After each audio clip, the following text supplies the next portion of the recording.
السلام علیکم۔ آپ تہجد کے وقت اللہ کو پکاریں اور وہ آپ کی پکار کو انسنا کر دے۔ ہو ہی نہیں سکتا کہ آپ تہجد کے وقت اللہ سے کچھ مانگے اور وہ آپ کو نہ عطا کرے۔ ایسا ہو ہی نہیں سکتا کہ آپ اللہ سے اپنے غموں سے نجات مانگے اور وہ آپ کو غموں سے رہائی نہ دے۔ ایسا ہو ہی نہیں سکتا کہ تم اللہ سے معافی مانگو اور وہ تمہارے گناہوں کو معاف نہ کرے۔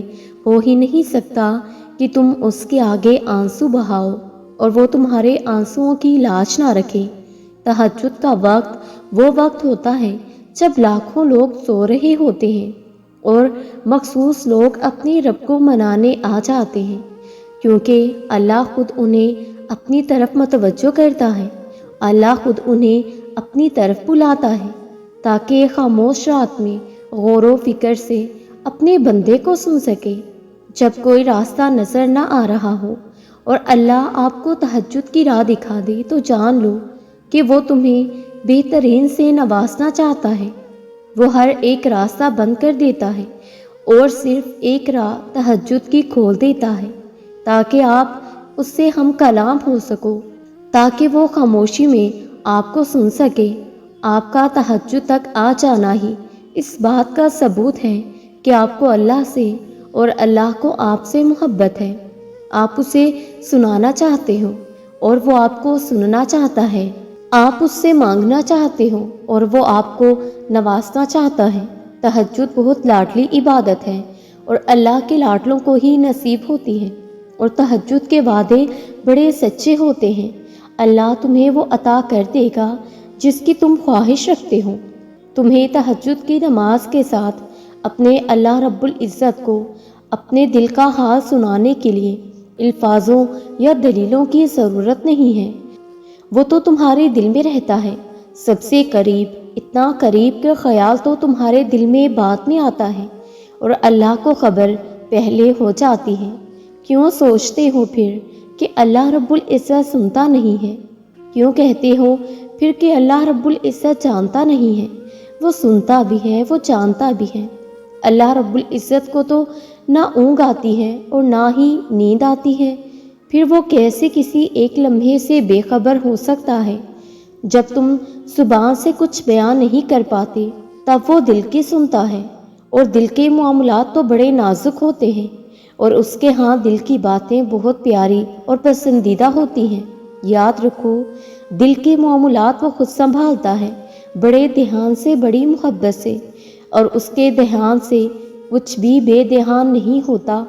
وہ آسمان اور زمین کی ہر چیز کا علم رکھتا ہے، اور جو کچھ تم چھپاؤ اور جو ظاہر کرو وہ سب کو جانتا ہے۔ اللہ تو سینوں کی باتوں تک کو جاننے والا ہے۔ رات کی تاریکی میں جب کوئی شدت سے اللہ کو پکارتا ہے تو اس کی جانب متوجہ ہو جاتے ہیں صبر والے بھی۔ پھر اللہ پاک فرماتے ہیں، کہو کیا مانگتے ہو، کہو کیا فریاد لائے ہو، کہو کیوں رو رہے ہو، اے دن بھر مسکرانے والے۔ پھر جب تم اپنی عرضیاں، اپنی دعائیں اسے سناتے ہو اور اپنا حال دل اسے بیان کر دیتے ہو اور اس کے روبرو سجدے میں گر جاتے ہو تو وہ حکم دیتا ہے ان دعاؤں کی قبولیت کا جن کے جواب تمہیں لگتا تھا کبھی نہیں آنے والے۔ پھر وہ تم سے کہتا ہے، لو بھر دیا دامن تمہارا، یقین کی جھولی پھیلانے والے، کن لکھ دیا ہے میں نے اب نصیب میں تمہارے، مان گیا ہوں تم سے مجھ کو منانے والے، تمہیں لانا تھا مجھ تک، یہ امتحان تو تھے بس بہانے۔ تہجد پڑھنے والوں کے لیے تو غیب سے اتارے جاتے ہیں معجزے۔ جب تم اشک و بری نگاہوں سے آسمان کی اور دیکھتے ہو، اللہ رب العزت سے فریاد کرتے ہو نا کہ اللہ پاک اب تیرا بندہ تھک گیا ہے، سدا صبر کا دامن تھامے رکھا، مگر اب آزمائشیں طویل ہوتی جا رہی ہیں، بے چینی اور بے سکونی بڑھ گئی ہے، اب حوصلہ ختم ہوتا جا رہا ہے۔ میرے مالک تو رحیم ہے، میرے دل پر رحم فرما، تو جانتا ہے میرے ہر درد کو، ہر قرب کو، اے رب رحمان تو دیکھ رہا ہے نا میری ہستی کا ریزہ ریزہ ہو کر بکھرنا۔ میرے خالق مجھے ان لوگوں کے سامنے بے بس و بے یار و مددگار نہ چھوڑ دے۔ مجھے کافی ہو جا۔ بے شک جسے تو کافی ہو جاتا ہے اسے پھر کسی بات کا غم نہیں رہتا، جسے تو مل جاتا ہے اسے سب مل جاتا ہے۔ اور جب تم کہتے ہو نا اے رب کعبہ میرے ان خالی پھیلائے ہوئے ہاتھوں کی لاج رکھ اور مجھے ان تاریکیوں سے نکال کر روشنی کی طرف لے جا، بے شک تو ہر شے پر قادر ہے۔ اے میرے کن فایا کون کے بادشاہ، تیرے لیے کچھ ناممکن اور ناممکن نہیں، تو پھر میری التجاؤں کو بھی قبولیت کی معراج بخش دے اور مجھے اپنے پاس سے اتنا کچھ عطا کر دے کہ ہر خلا بھر جائے۔ اے میرے پیارے اللہ میرے دل کو اپنے نور سے بھر دے، میری ہر بے چینی اور بے سکونی کو راحت اور اطمینان میں بدل دے۔ اور جب تم زاروں کی تار روتے ہوئے اس سے اپنی ساری کہیں انکہی باتیں بیان کر دیتے ہو، بس اس سے رحمت و مغفرت کی بھیک مانگتے ہو، تو کیسے ممکن ہے کہ وہ تمہیں دھتکار دے؟ وہ تو کہتا ہے مجھے یاد کرو میں تمہیں یاد کروں گا، اور ساتھ میں پھر فرماتا ہے کہ مجھے پکارو، بے شک میں بے کس و بے نوا کی پکار سننے والا ہوں۔ سنو وہ کبھی تمہارے آنسوؤں کو رائگاں نہیں جانے دے گا، وہ ان آنسوؤں اور سسکیوں کے بدلے تمہاری زندگی میں مسرتوں اور برکتوں کی برسات کر دے گا۔ تم یہاں صبر کا ذکر کرتے ہو، وہاں وہ اجر کا انتظام کر رہا ہے۔ تم یہاں بے چینی کا رونا روتے ہو، وہ وہاں اسی بے چینی کو تمہاری راحت کا سبب بنا دیتا ہے۔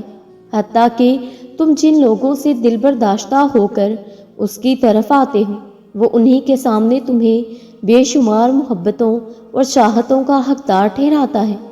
تم ہدایت کے طلبگار بنتے ہو اور وہ تمہارا شمار متقین میں کر دیتا ہے، اس لیے کہ اسے پانے کی چاہت ہر دل نہیں کرتا، بلکہ وہ دل کرتا ہے جسے وہ اپنے لیے چن لیتا ہے۔ وہ تو تمہیں خود سے راس و نیاز کرتے دیکھتے بے پناہ خوش ہوتا ہے کہ میرا بندہ میری طرف آیا، اس یقین کے ساتھ کہ میں اس کے ہر غم کو راحت میں بدلنے پر قادر ہوں۔ اور یہی میرے بندے کے ایمان کی آزمائش ہے کہ وہ بدترین حالات میں بھی اپنے رب پر کامل یقین رکھتے ہوئے مدد کی فریاد کرتا ہے، شکوے شکایتوں پر نہیں اترتا۔ اور پھر جب تم تہجد میں اللہ رب العزت کے سامنے دعا کے لیے ہاتھ اٹھاؤ تو کہو یا اللہ میری مشکلیں آسان کر دے، میری دعاؤں پر کن فایا کون کہہ دے۔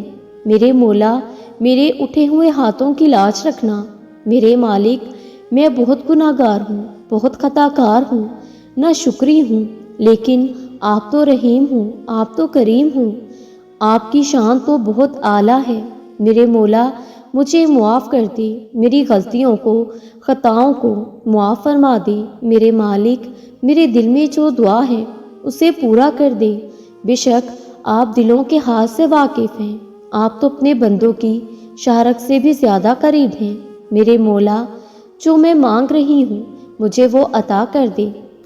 میرے مولا آپ جانتے ہیں اگر وہ میرے لیے بہتر نہیں ہے تو بہترین بنا کر عطا کر دے۔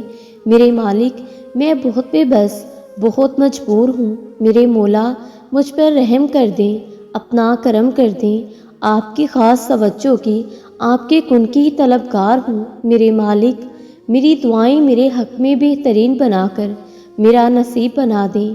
یا اللہ میری مدد فرما دیں، میری دعاؤں پر کن فرما دیں۔